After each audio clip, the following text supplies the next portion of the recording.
You wake before sunrise to a sound that has echoed across nearly every generation of human history. A baby is crying.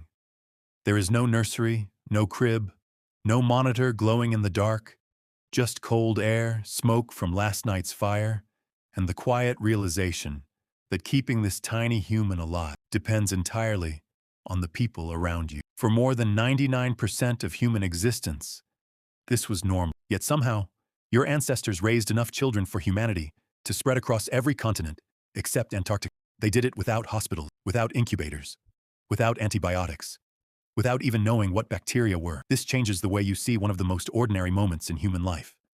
Because when you look closely, raising a baby in the ancient world was less about individual parents than about a survival system millions of years in the making.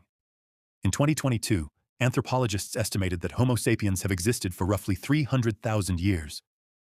Modern hospitals, by comparison, are only a few centuries old. Even organized maternity wards became common in many countries, only during the late 19th and early 20th centuries. That means nearly every human who has ever lived was born somewhere that was not a hospital.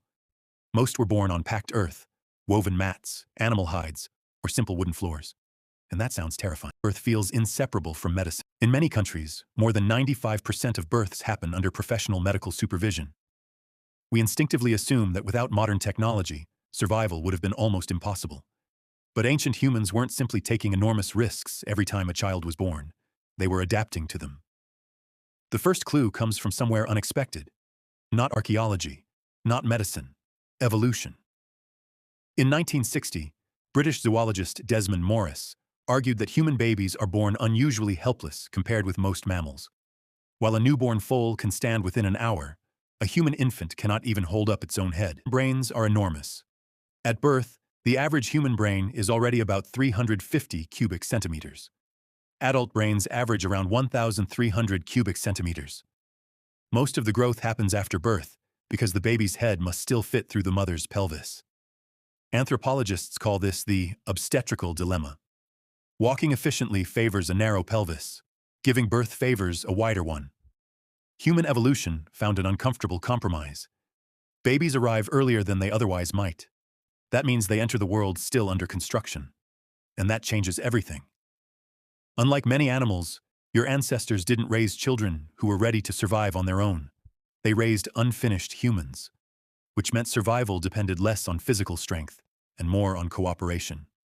This pattern appears across nearly every surviving hunter-gatherer society ever studied. In the 1960s, anthropologist Richard Lee spent years living among the Jew/Hawansi people of the Kalahari Desert in southern Africa. He noticed something unusual. Mothers rarely spent long periods alone. Babies passed constantly between relatives. Grandmothers carried them. Older siblings soothed them. Aunts fed them. Neighbors watched over them while mothers searched for food. Modern researchers call this alloparenting. The child belongs biologically to two people, but practically, the child belongs to everyone. Evolutionary anthropologist Sarah Blaffer Hrdy later argued that humans may have become successful precisely because our species evolved to raise children. "It takes a village" is not simply a proverb. It is one of humanity's oldest survival technologies. Without it, our species might never have expanded beyond Africa. But cooperation solved only one problem. The next problem began the moment the baby needed food. Today, powdered formula lines supermarket shelves. Ancient humans had no such backup. Breastfeeding wasn't simply recommended, it was essential. Studies of modern hunter-gatherer societies suggest infants often nurse dozens of times each day. Not every 3 hours. Not on a schedule. Whenever they cried. Whenever they stirred. Whenever they reached for their mother. Among the Hadza people of Tanzania, researchers have documented infants nursing extremely frequently throughout the day and night, often for only brief periods each time. To modern parents, that rhythm can sound exhausting. To ancient humans, it was normal, and it served another purpose. Frequent breastfeeding naturally delays ovulation in many women through a biological process known as lactational amenorrhea. In populations without modern contraception, this often increased the spacing between births, sometimes by 2 or even 3 years. That spacing dram